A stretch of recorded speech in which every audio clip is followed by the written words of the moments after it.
Jésus-Christ, ayant été introduit devant Caïphe, fut interrogé sur ses disciples et sur sa doctrine. Il répondit qu'il n'avait jamais parlé en secret, mais toujours en public. Ceux qui l'entouraient savaient bien ce qu'il avait enseigné. Comme il eut dit cela, un des officiers qui était là, traitant Jésus-Christ comme un téméraire, lui donna un soufflet, en disant « Est-ce ainsi que vous répondez au grand prêtre ?» Ô patience admirable de mon Dieu, une réponse si modérée mérite-t-elle qu'on fait un tel affront en présence d'une si grande multitude assemblée, en présence surtout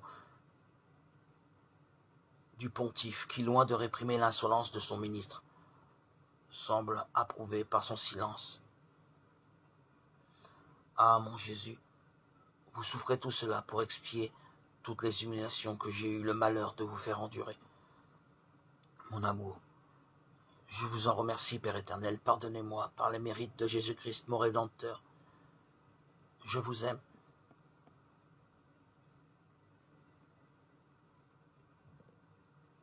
Plus que moi-même. L'unique pontife demanda ensuite à Jésus-Christ s'il était vraiment le Fils de Dieu.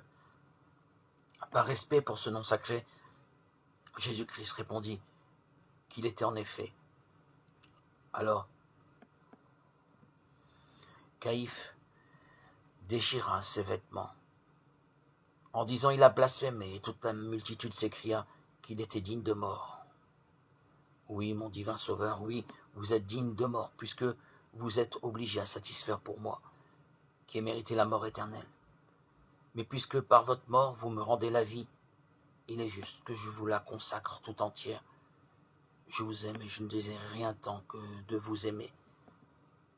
Et puisque vous qui êtes le roi des rois, avez voulu par amour être le plus méprisé des hommes, je veux souffrir aussi pour votre amour toutes les humiliations qu'il vous plaira de m'envoyer. Donnez-moi la force qui m'est nécessaire pour cela. Je vous la demande par le mérite de vos humiliations.